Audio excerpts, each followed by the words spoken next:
Hello students and welcome to a new class in Estructuras Comparadas del Inglés y el Español. In this class we shall be dealing with genitive case. No tanto desde el punto de vista de la traducción, porque eso ya lo saben, y eso no trae inconvenientes, pero sí desde el punto de vista de la interpretación. Why? Porque si no interpretamos correctamente el meaning del English genitive, vamos a tener una mala traducción, una distorsión de sentido en la traducción. Think of this. A menudo nos han enseñado o hemos tendido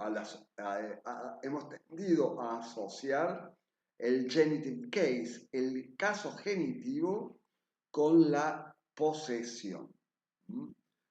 Tal vez porque hacemos la traducción literal, la traducción directa al español de possessive case into caso posesivo. Pero en todos los casos, el genitive indica posesión, indica possession. Is it always so? Is it always so? Think of the following example. Let's go to the board. Vamos al pizarrón y les voy a mostrar different examples of a genitive case, and you will understand why I said that to understand the semantic meaning of genitives in English is quite important to know how to translate it into Spanish. In English, we have two different kinds, two different types of genitives. Pay attention to the examples I'm going to give you and think of the way you would translate them, or better, the way you would interpret them first and how to translate them into Spanish. So, on the one hand, we have this example. Peter's books. In this example, the genitive, the apostrophe S, is called inflected genitive or possessive genitive. But we said we had two types of genitives in English. So what about the other one? The other one is triggered by the preposition of, as in the pages of the book.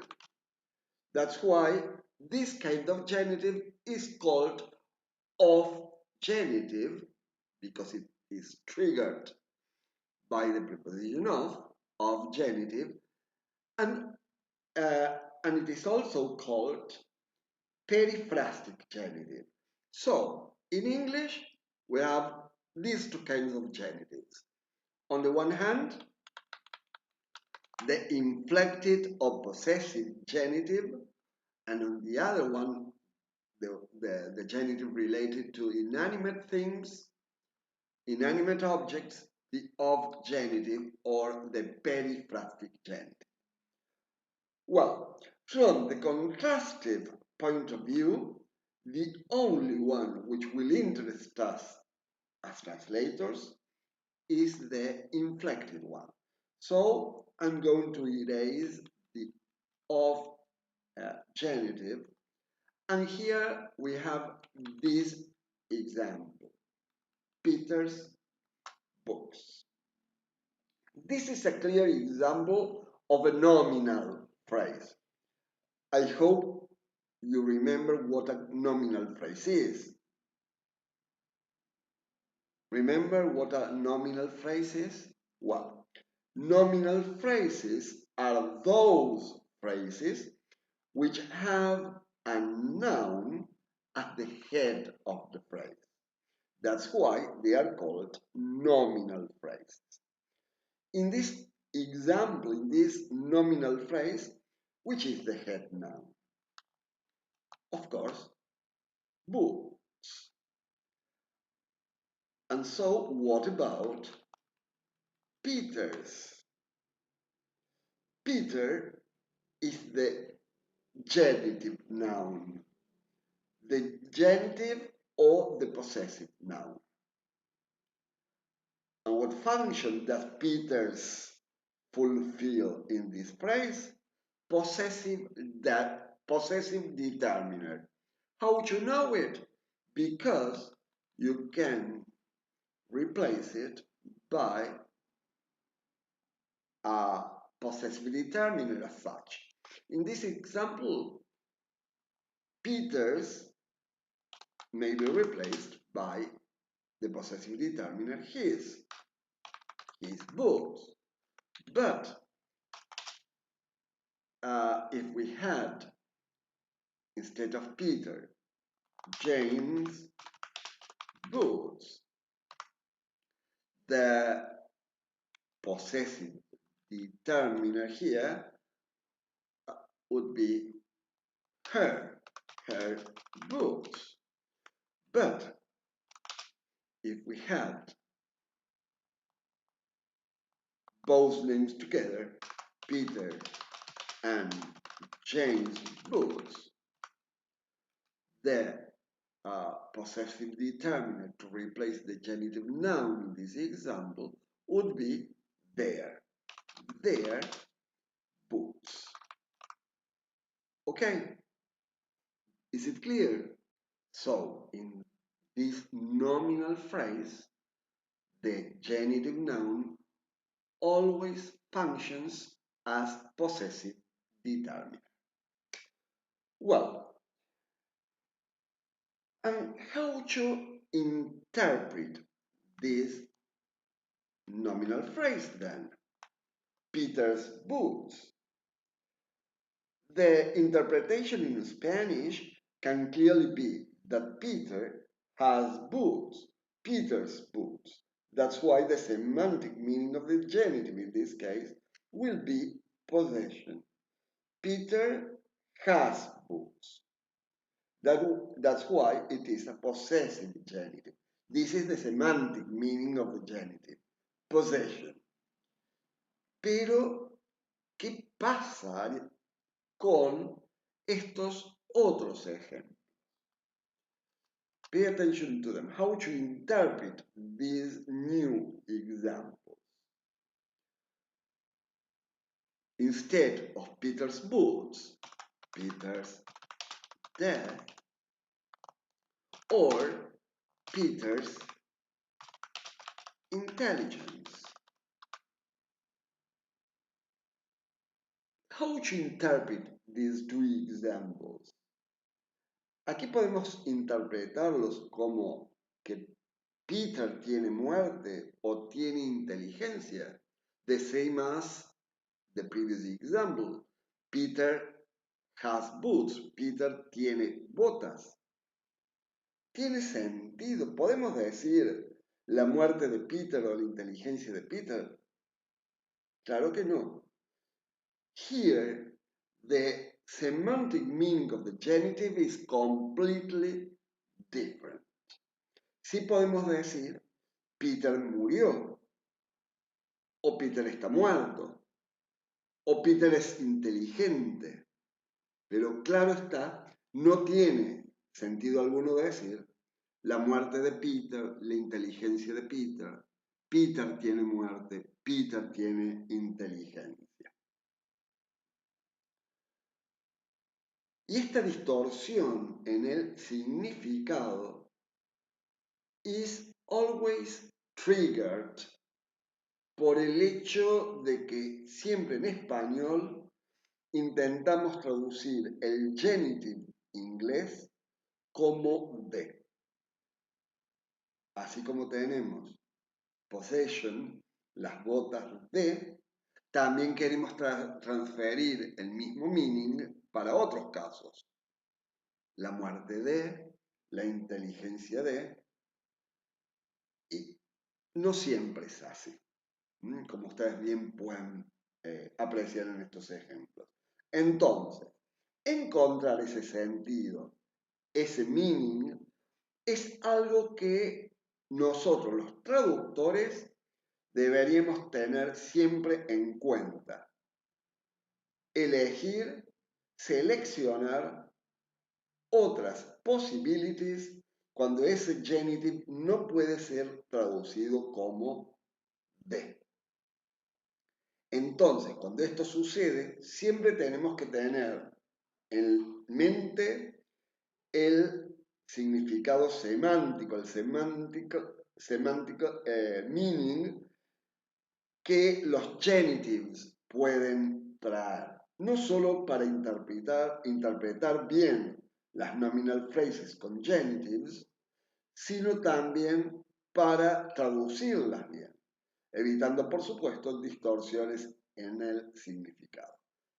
If not, we will be in trouble.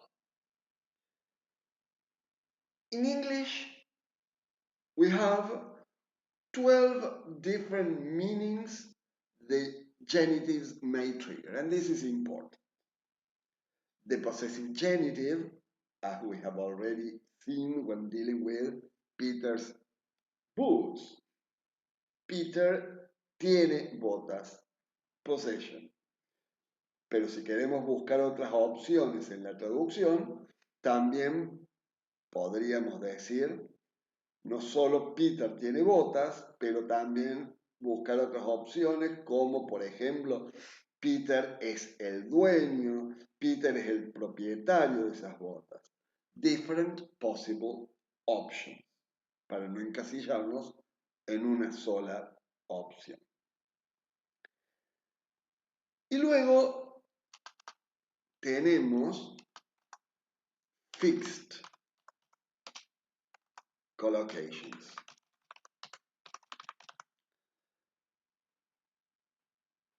For example, in Adam's apple, la nuez de Adán, or Saint Valentine's Day, el día de San Valentín, el día de los enamorados, or Halley's Comet, el cometa Halley. En estas fixed expressions, fixed collocations, we shall also include the idiomatic expressions, such as, for example, a hair's breadth, que se traduce como un pelín. Siempre solemos escuchar esta frase que decimos en español, se me escapó por un pelín. Bueno, ese un pelín o se me escapó por milagro, esa expresión en inglés es a hair's breadth. Or this other one, a cat's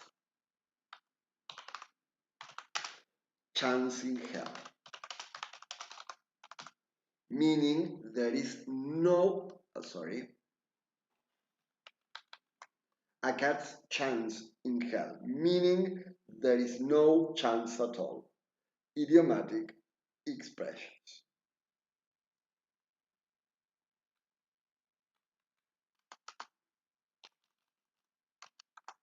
Genitives can also be used to denote time and measurement. For example, in yesterday's news, las noticias de ayer, or in a 15 minutes walk. Una caminata de 15 minutos. Okay, let's clean the board. Then we have also a nominalized genitive. And why nominalized?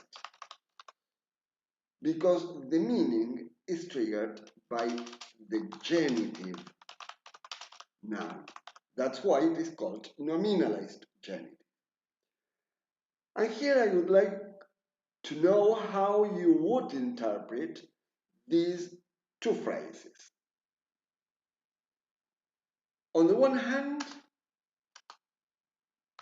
we have the old man's painting, and on the other, the old man's arrest.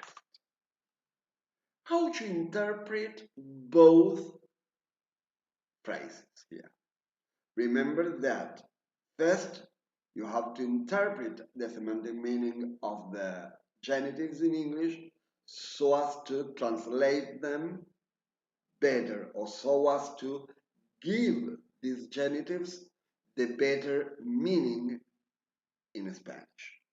So let's come back to the examples. How to interpret both examples. The old man's painting, the old man's arrest.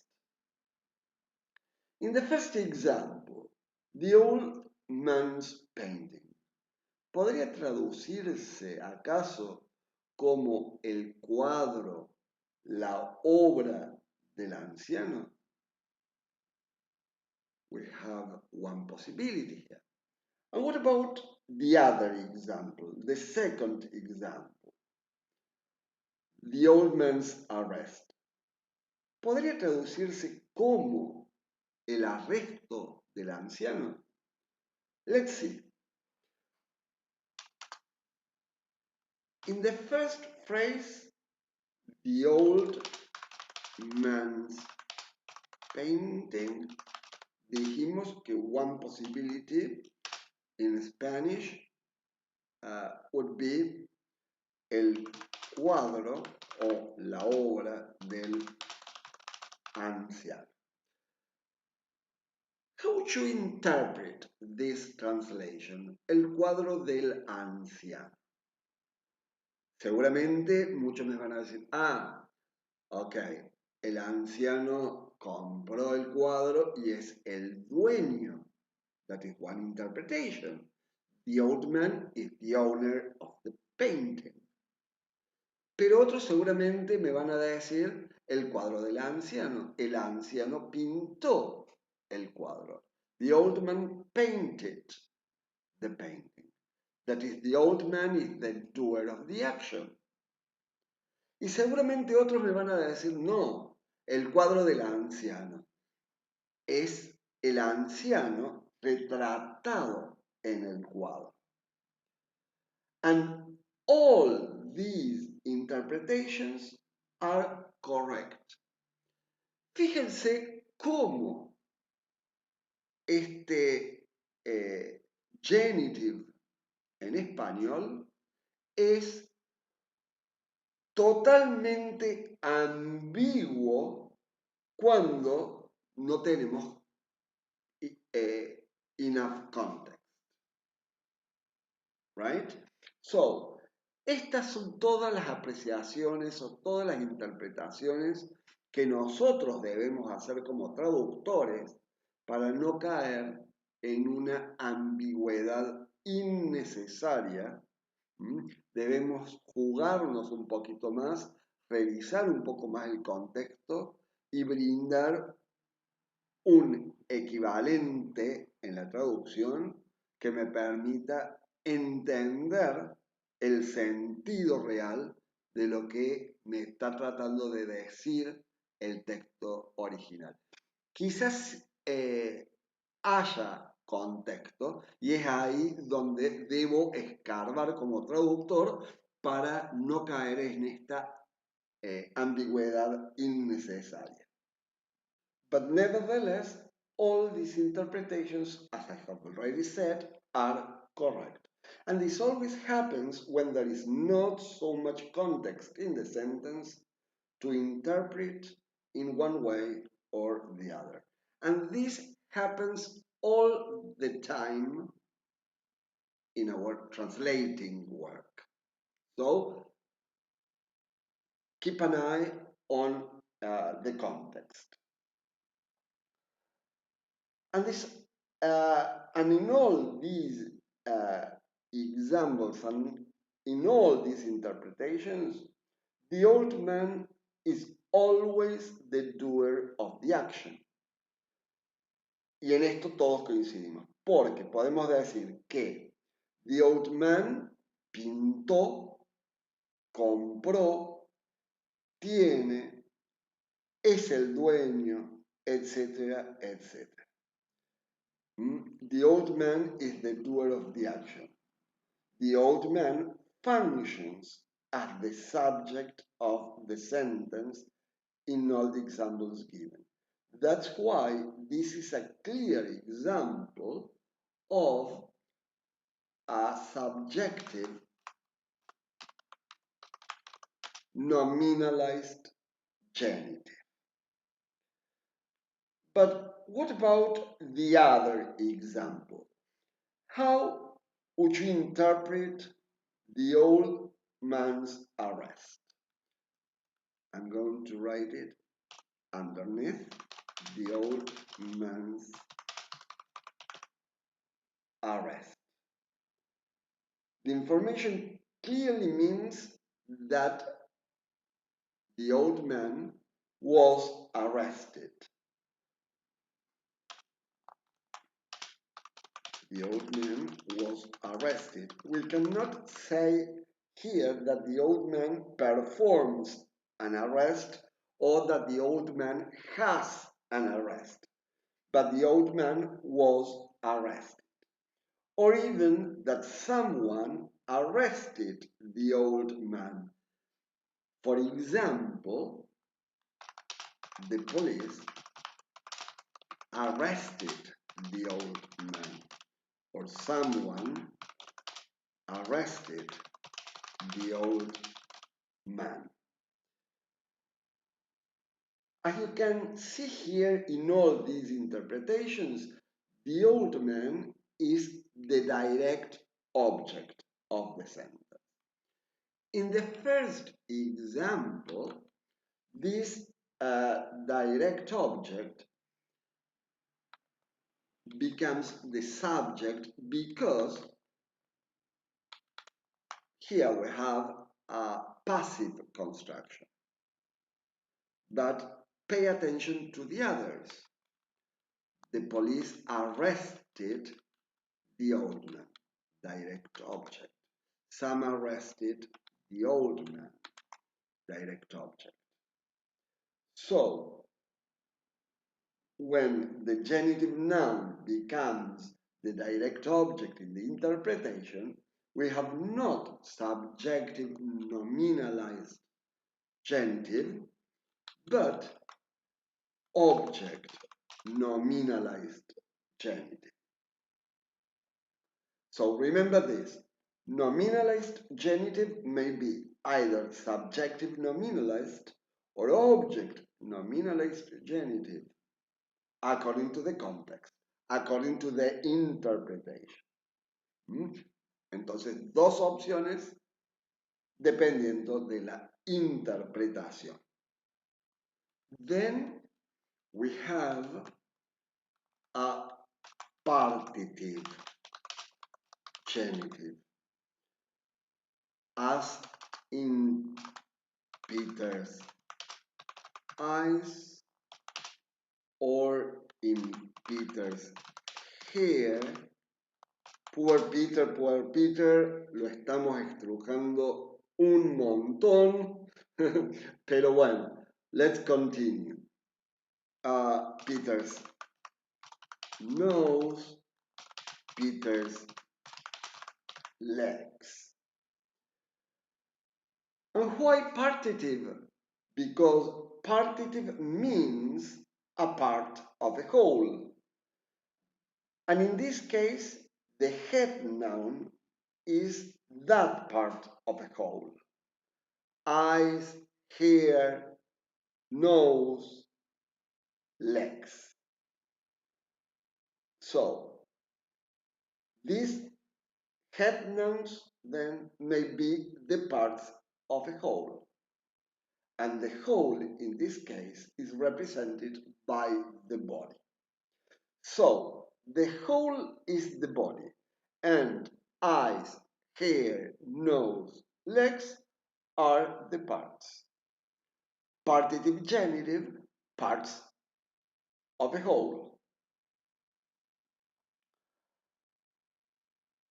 And sometimes this partitive genitive can be also expressed through partitive phrases. For example, in 15% of the students' subjects.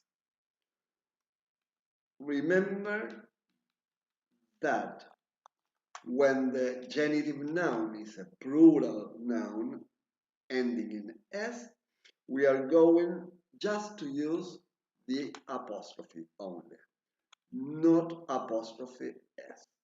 Never. Always remember that.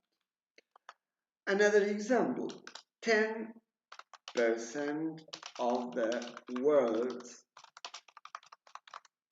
population.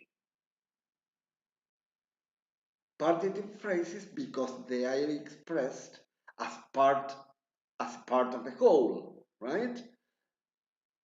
10% does not mean the same as 100%, or 15% does not mean the same as 100%. That's what we're talking about in these partitive phrases of a part of a whole, as in the previous examples when talking about the parts of the body. Well, then, we have now an attributive genitive. Do you know what attributive function is? It is a qualifying function. Attributive function or qualifying function.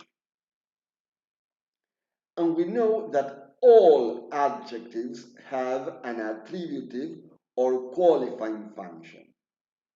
When we refer to attributive function, then, we are clearly referring to adjectives, big, intelligent, long, new, expensive, and also colors, red, white, black, yellow, green. All of them are adjectives.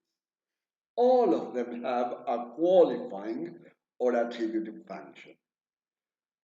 So then, why is this kind of genitive called attributive genitive? Because the head noun always derives from an adjective. For example, in Peter's intelligence, remember this example at the beginning of this class. Here, the head noun derives from the adjective intelligent, an attributive adjective. That's why this attributive genitive may be translated into Peter es inteligente. Y no la inteligencia de Peter, ni Peter tiene inteligencia. Another example would be the following. The old man's curiosity, meaning that the man or the old man is curious. Why? Because curiosity derives from the adjective, from the attributive adjective curious. And now, how to translate these two examples? On the one hand, let's see, the children's sports. And on the other, the women's clothes. ¿Cómo podemos traducir estas dos frases al español? The children's sports, the women's clothes.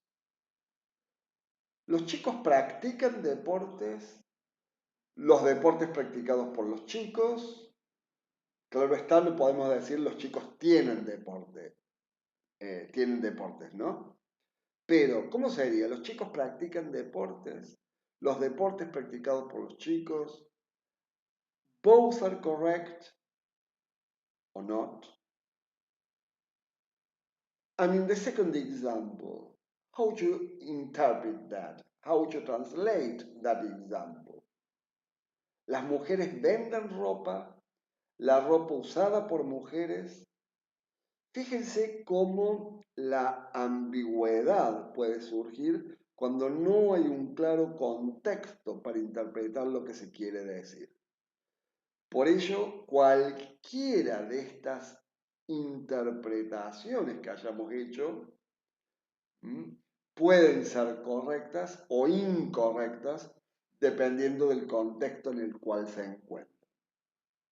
Si optamos por la primera traducción que les decía, los chicos practican deportes, las mujeres venden ropa, claramente podemos decir ahí que se trata de una nominalized subjective genitive, as we have already seen, right? That is, the children and the women are the doer of the action, the subject of the sentence.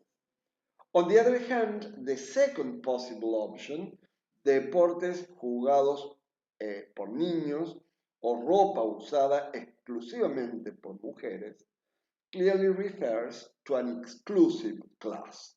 That is, deportes exclusivamente para niños, no para adultos, y ropa exclusivamente para mujeres, no para hombres. Entonces, cuando esto ocurre, hablamos de descriptive genitive. Why? Because this kind of genitive is describing an exclusive class.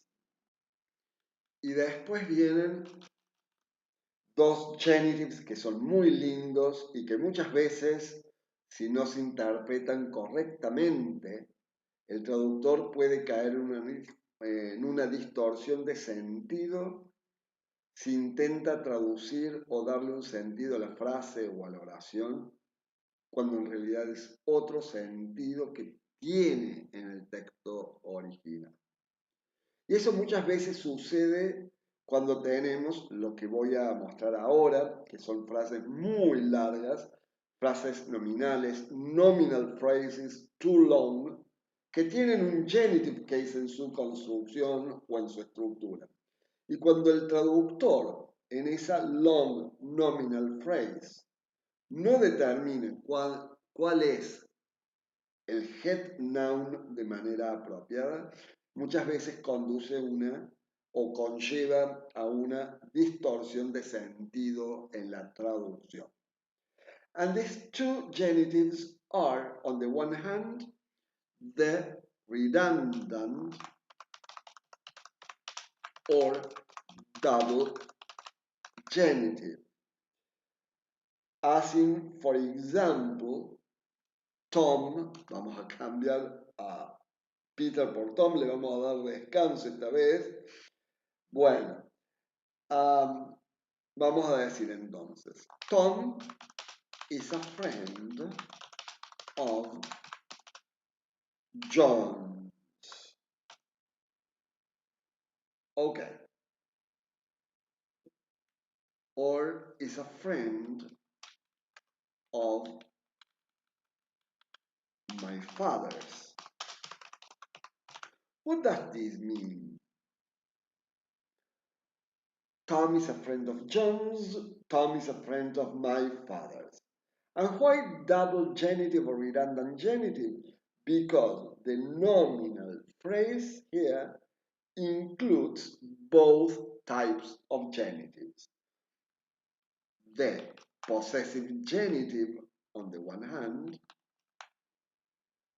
and that is the apostrophe s, and the of genitive or the periphrastic genitive on the other. So Tom is a friend of John's, Tom is a friend of my father's. How to interpret this kind of information? This means Tom is a friend of John's, means that Tom is just one of the many friends my father has. And on the other hand, Tom is a friend of my father's, means that Tom is just one friend of the many friends my father has. So, let's continue with this one, group genitive. And here the panorama is a little bit difficult. Why? Because the nominal phrase here is even longer than the previous one, that the redundant or double genitive. Pay attention, for example, to the following sentence. The man living next door's cats are big and white. Well, how would you translate this sentence into Spanish? Bueno, aquí como les decía, tenemos una very long nominal phrase as subject, where genitive is inserted. The man living next door's cats is the nominal phrase as subject. How to translate it into Spanish? Como recién les decía, lo primero que debemos rastrear cuando tenemos una long nominal phrase, como en este caso, es el head, el núcleo de la nominal phrase. And which is the head in the nominal phrase? Man, door, cats. It is clear that the noun head is this one, cats. Y esta es la clave para traducir bien, porque si consideramos mal el head de esta long nominal phrase, la traducción al español o a la lengua meta no será la correcta. Por lo tanto, always open your eyes. Y esta es una característica propia de todo group genitive.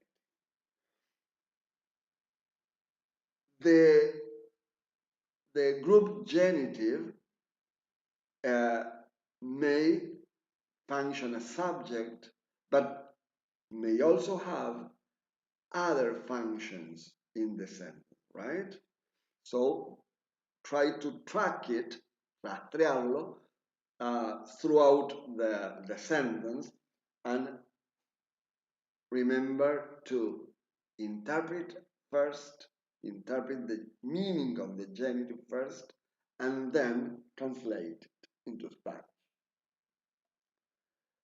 Entonces, ¿cómo traducirían ustedes este group genitive? Well, podríamos decir, los gatos de mi vecino, que sería una opción para the man living next door, reducción como estrategia, son grandes y blancos. Los gatos de mi vecino son grandes y blancos. Y después nos quedan dos chiquitos.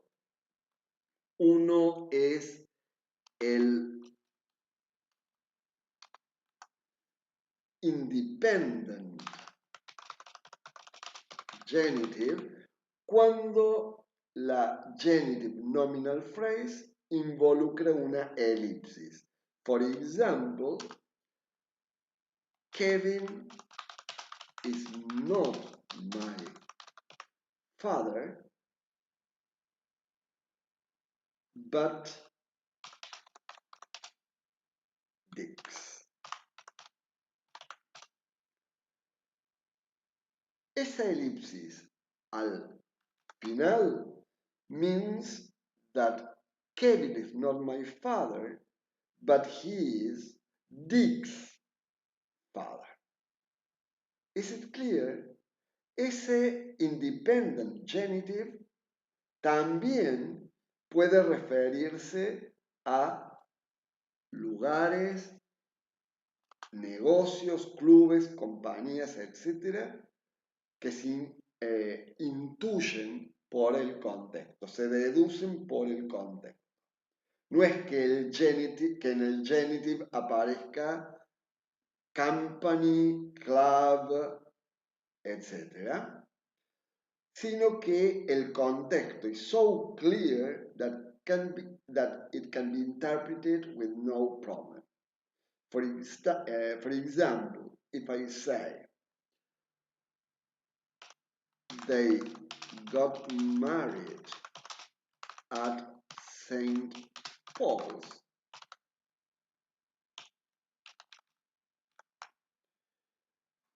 they got married at St.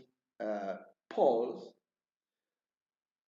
Here, from the context, from the verb married, we can conclude that this St. Paul's may be, or this ellipsis in St. Paul's may convey the idea of cathedral, for example, la catedral de St. Paul, or even church, la iglesia de St. Paul, or parroquia, la parroquia de St. Paul.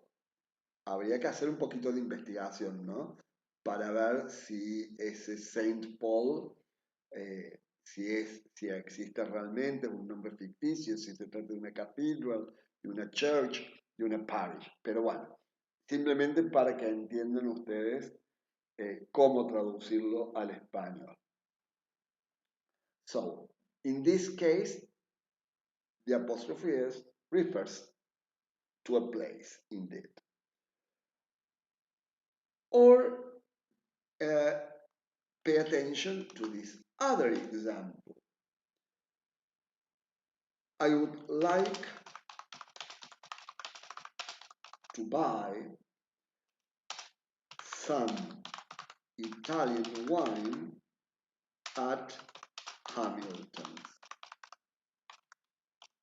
at such winery or such store. So, as you can see in both examples, in at St. Paul's or in at Hamilton's, the independent genitive is a place. Well, and now we have another genitive, a genitive of origin, also called source genitive. For instance, Italy's cheeses. Italy's cheeses. How would you interpret this example? Italy's cheeses. And here you may say that Italy produces cheese, or that Italy exports cheeses, or imports cheeses, if you prefer. When we have examples like this, we may interpret the genitive in two different ways. On the one hand, as a subjective nominalized genitive, as we have already seen. That is, the genitive noun is the doer of the action. Italy produces cheeses, Italy exports cheeses, Italy imports cheeses. The same interpretations we have provided before. But as the genitive noun here is not a person, but an inanimate object, a country, in this case, Italy, we can interpret it as cheese coming from Italy or cheeses produced in Italy or made in Italy. In this case, Italy is said to be the source from which these cheeses come or are produced. That's why this kind of genitive is called genitive of origin or source genitive. The same would happen with France's perfumes, which is whose interpretation is quite similar to the previous example, to Italy's cheeses. But we may also mention this following example: the hen's eggs. Here, hen is an animal, gallina. It is not an inanimate object, but it is not a person either, right? The hen's eggs. And hen, so, is an animal which may have the same consideration as inanimate objects. That's why we can interpret the phrase the hen's eggs as eggs laid by hens or eggs coming from hens, not from turkeys, not from doves, not from partridges, but from hens. In this case, hen is the source. Ok, people. Hemos llegado así al final de nuestro recorrido en esta nueva clase. You will have to investigate on your own what happens with ambiguity in the interpretation of certain genitives. But that will be the reason for investigation in another class. I hope you have been interested in the content and you can apply it from now on in your translations, especially when there are cases of ambiguity or of meaning, right? But always remember to interpret the genitive first and then provide the translation. Always remember to justify your choices, of course supported by theoretical background. And now we arrived at the end. Let's meet ourselves next class. Goodbye, people.